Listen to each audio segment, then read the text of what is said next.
Okay, let's go over prefixes. So a prefix comes at the beginning of a word. So the prefixes are going to kind of describe what's happening with certain circumstances in regards to the word roots the majority of the time. So it could be referencing where a structure is in the body. It could be saying there is something present in the area, there isn't something present in the area. It'll all make sense. Okay, so let's jump in. Okay, so the prefix A, like avascular or arrhythmia. If you see the word A, like asymmetry, if the prefix A is at the beginning of a word, that means without. Okay, that means it doesn't have this thing. So something that's avascular does not have a blood supply that goes directly to it. Arrhythmia, the heart lacks a constant rhythm. Okay, atopic dermatitis, you develop dermatitis without something on top of the skin. Something like eczema is atopic dermatitis. So if you see the prefix A at the beginning of a word, asymmetry, again, if something is asymmetrical, the sides do not match up, right? And most people, you split them right down the middle, you'll find they're not asymmetrical, or they're not symmetrical. They are asymmetrical. The sides don't completely match up, right? So A means without. Okay, so without symmetry, without blood supply, without rhythm, A means without. Okay, ab, like abduction. Okay, abnormal is another example. So ab, like abduction, if I were to abduct my shoulder, I am taking the structure away from the midline, right? Abduction moves the structure away from the midline. Abnormal is away from the normal, right? So ab means away. So you're moving a structure away, right? Abduction, moving a structure away. Like I get abducted by aliens, the aliens take me away and do all kinds of weird experiments. Gray aliens, the Graylians, I call them. Graylians. Anyway, moving on. Ad. So we have ab, which means away. Then we have ad, the opposite, right? Like adduction. What about adrenal glands? Like we talked about with the urinary word roots. Adrenal glands. So renal means kidney. Ad means toward. So the adrenal glands are toward the kidney. Adduction brings the structure toward the midline. So abduction away, adduction toward. Okay. Moving on, af, like afferent. Afferent impulses are what we typically are talking about with AF. So we have our impulses that travel in each direction, towards a center and away from a center. Okay, so afferent impulses are going to travel towards a center. So AF means towards. It goes towards the brain. So your sensory receptors will detect a sensation and send those afferent impulses towards the brain and spinal cord for processing. Okay, so af means towards. What about an? An, like anemia. Anesthetics. Aesthetic means sensation. Anesthetics, medications that make it so you don't have sensations, right? Anemia specifically means without blood. Okay, so it's basically what would happen in your body if you didn't have blood, the effects of anemia. So an means without. So a and an both mean without. Okay, so an, like anemia, if you have iron deficient anemia, you're going to be lacking enough iron in your erythrocytes and in the hemoglobin to properly transport oxygen and carbon dioxide throughout the body. So it's like what would happen if you didn't have enough blood. If you were without blood, you wouldn't be able to get oxygen. You wouldn't be able to get rid of carbon dioxide, right? Anemia. Okay, so AN means without. Okay, moving on. Anti. If I am anti something, I am against it, right? So anti, you see anti a lot with medications. There are several medications that are anti something. They work against something else, like antibiotics, antiviral medications. Think of the term antagonist, right? So an agonist is a muscle that is primarily responsible for performing a specific action. An antagonist is a muscle that performs the opposite action. It works against the agonist. Okay, so anti means against. Against. I am anti something. I am against it. Okay. Auto. Moving on. Auto, like autonomy, auditory, or autonomic nervous response. The autonomic nervous response. What do you think? Okay, so in the medical field, people have autonomy, right? Patients have autonomy. What does autonomy mean? That means they have they have the ability to make decisions that are best for themselves, right? So auto means self. If somebody has autonomy, they can make a decision for themselves. Okay? The autonomic nervous response. The body does it itself, right? Okay, moving on. Bi. Now remember, it's not bio. Bio means life, right? This is the prefix bi, bi, like biceps, bicuspid valve. What do those have? What do those have in common? Bi means two. So there are two heads in biceps brachii. Triceps brachii, three heads, right? The bicuspid valve. Cusp means point, so it has 2 points. Not same with your teeth. Bicuspids, 2 points in that valve. So bi means two, and just remember, it's not the same as bio, which means life. The word root bio means life. Bi means two. Okay. Moving on. Brady or Brady. It depends kind of what we're attaching to it, how you pronounce it. Bradycardia is the primary thing you're going to associate with this prefix. So bradycardia is a form of arrhythmia in which the heart rhythm is going too slowly. Okay. So the heart is the rhythm is just really, really slow. So that's called bradycardia. Okay, as opposed to tachycardia, which is a rapid heartbeat, and we'll talk about that in just a minute. But bradycardia. Now, my way of remembering this, I think of Tom Brady. If you watch his NFL Combine 40-yard dash, you'll see he's not very fast. So I think of Tom Brady being running very slowly, and that's how I remembered. That's how I learned bradycardia. Just really slow. Think of Tom Brady running. Moving on. Circumduction is an example. Circumcision is an example. So in a circumcision, something is being cut in a specific way.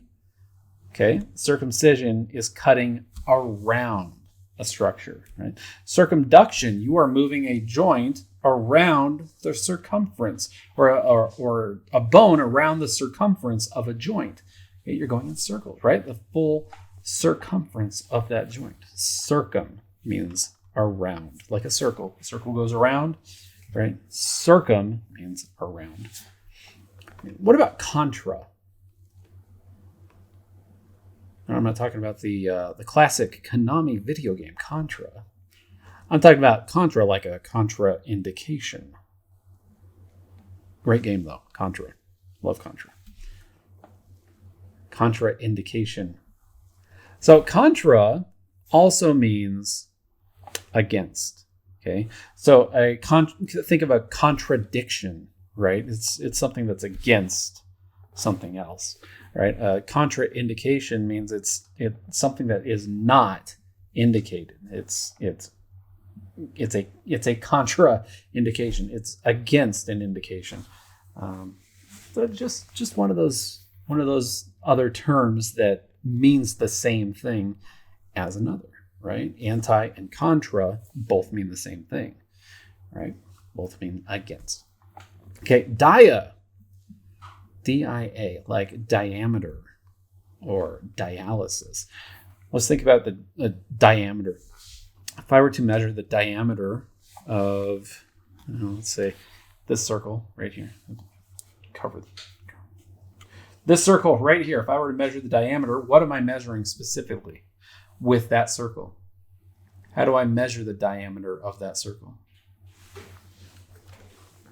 To measure the diameter, I have to measure the distance through the circle, right? The distance through it is the diameter. Now, if I were to perform dialysis, I am filtering blood through a machine with hemodialysis or through the abdominal peritoneum with peritoneal dialysis, right? I'm filtering the waste and the blood through things to help to get the waste products out. So dia means through, okay? Moving on, dis, like you just got dissed. Dis, like dysfunction or dysmenorrhea. Dysmenorrhea. Ladies might know a little something about dysmenorrhea once in a while. Dysfunction is a good example. If something is dysfunctional, it still works. It just doesn't work as well as it should. Dys means difficult. Okay, so dysmenorrhea, your menstrual cycles may be not occurring as often as they should. Maybe they're painful. Dysmenorrhea, dysfunction means difficult. Okay.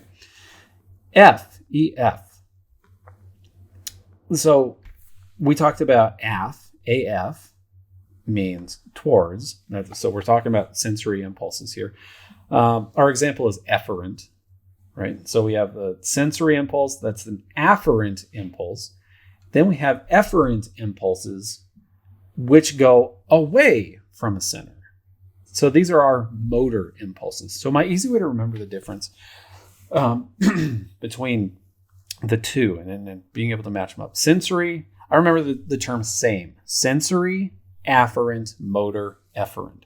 So our sensory or afferent impulses are detected by our sensory receptors and go up the body for processing. Our brain or spinal cord process that information and sends a motor impulse, also called an efferent impulse, back down to the body to tell us how to respond to the stimulus, right?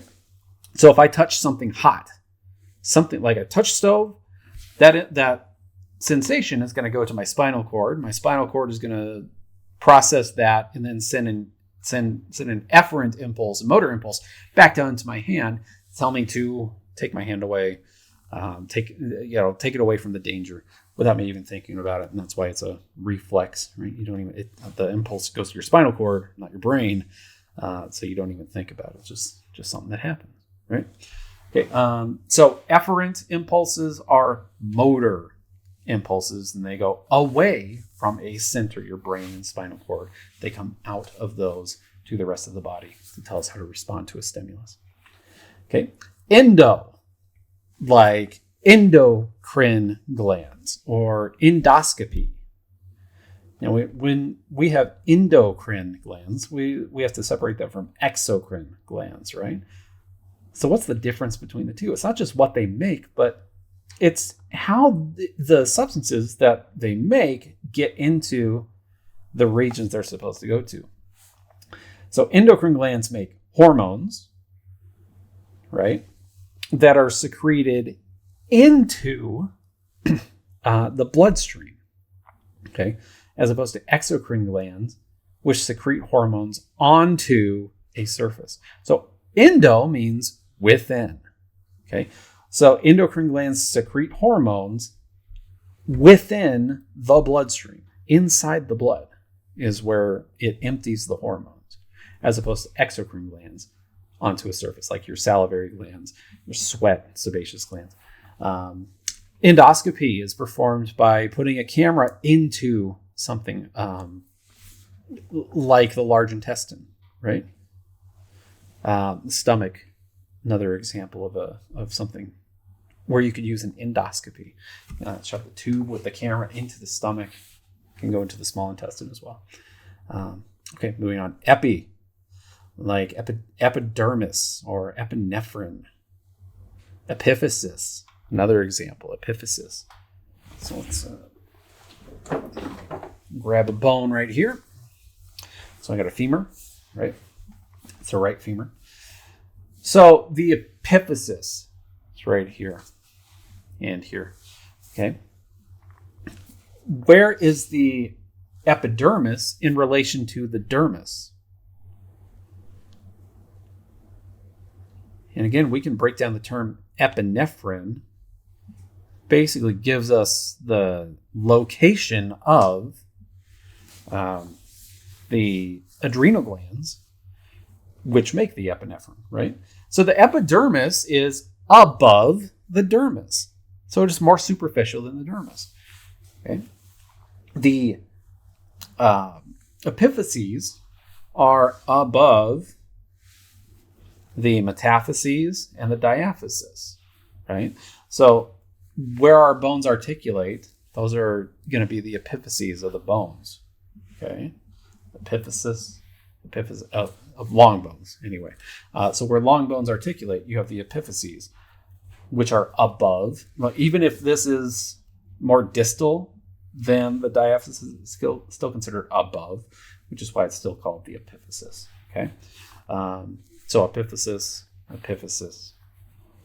above the metaphyses and diaphysis, I should say. Okay, epinephrine, again. Epi, above.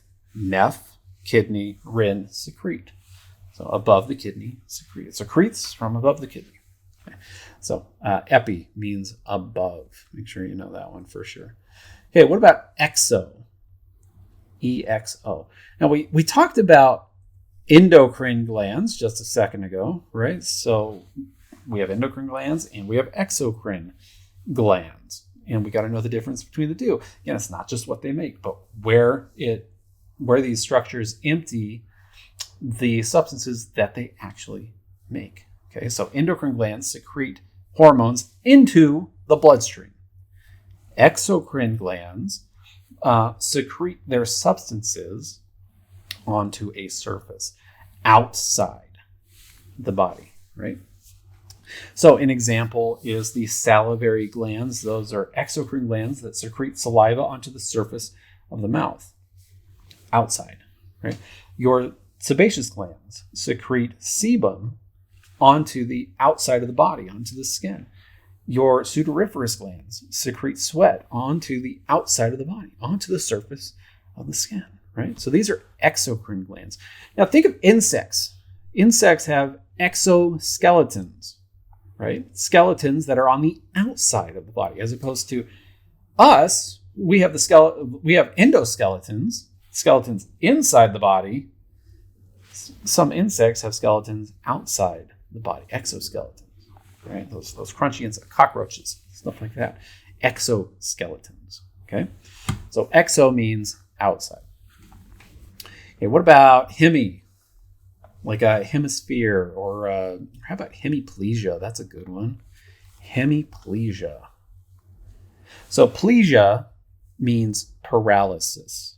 Well, there's some sort of paralysis going on with plegia. Plegia. So we have paraplegia, where 2 limbs are paralyzed. We have quadriplegia, where 4 limbs are paralyzed. What is hemiplegia?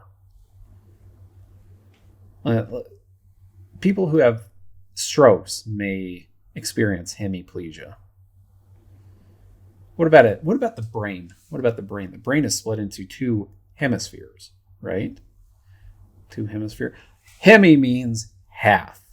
So you have two of them, right? Hemisphere, one side, the other side, half, right? Hemiplegia, half of the body might become paralyzed.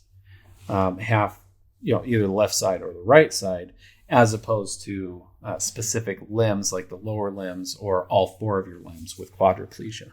Okay, so hemi means half. Okay, moving on. Hyper, like hypertension, hyperkyphosis, hyperlordosis.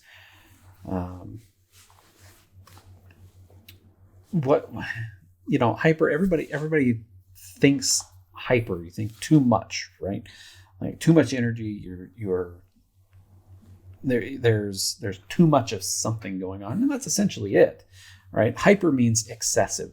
So if you have hypertension, you have excessive tension coming from the heart. The heart is beating too hard, and that's sending blood shooting through the arteries at a much higher, with a lot more pressure than you might experience otherwise, right? So if the heart has to work really hard to get blood through the cardiovascular system, all of the blood vessels, then it's going to pump a lot harder, and you're going to definitely be able to feel that. That's what results in hypertension, right? Hyperkyphosis, we have the kyphotic curve. Let me grab my skeleton over here. We have the kyphotic curve, but when it's too much, when you have that big hunchback appearance, that results in hyperkyphosis, okay?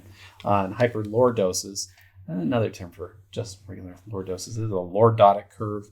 And you have too much of a lordotic curve, hyperlordosis, okay?